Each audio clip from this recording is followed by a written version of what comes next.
Pranama Acharya Ji. How can I increase my Sattva?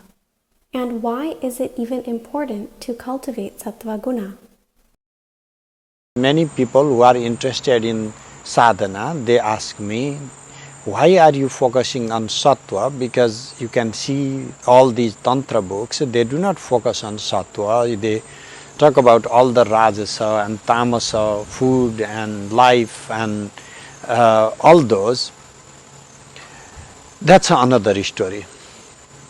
It is all about what you want to achieve and what type of person, what type of sadhaka you want to become.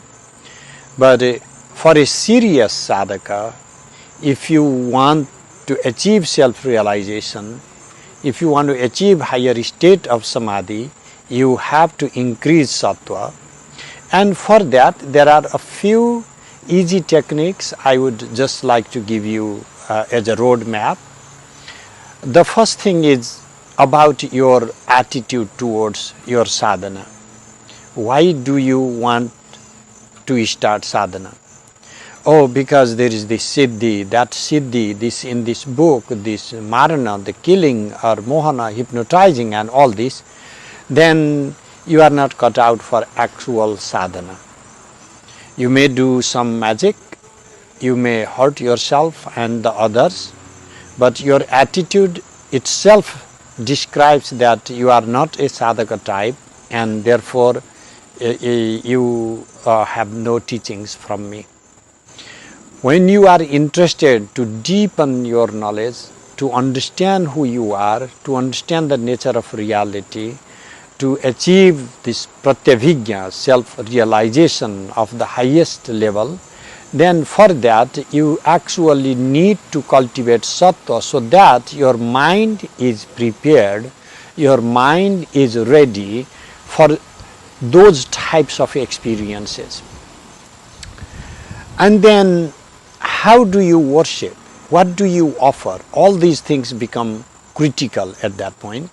But then let's start from food. What do you eat? What do you ingest in your body?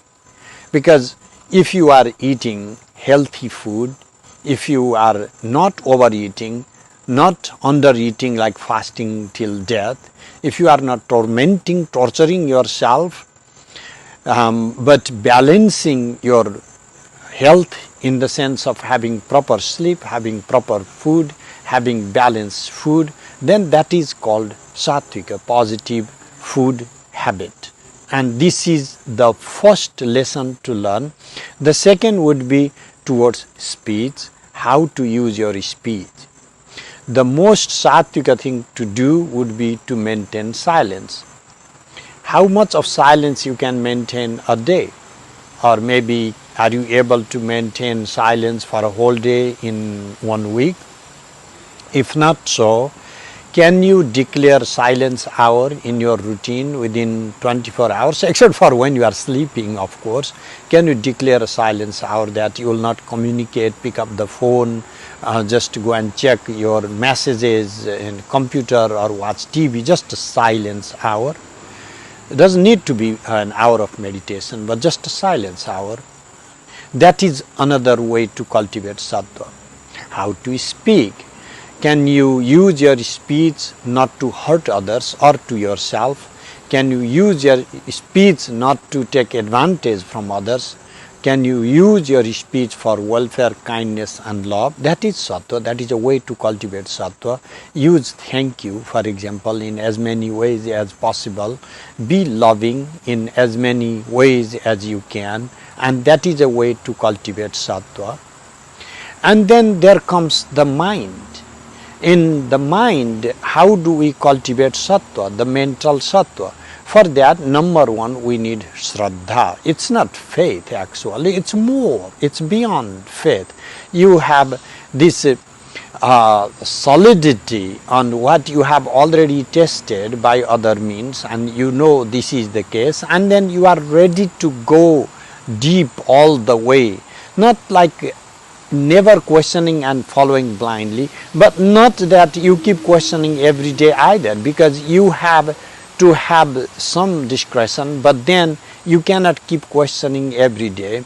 You have to give it give yourself for it, and that is the way to use your Shraddha and truthfulness. And then what is more, this is the first would be your friendliness, your kindness, and your dissociation from all the chit-chats and gossips and worldly affairs and your envy towards others and who is doing what and all the nonsensical business in everyday life.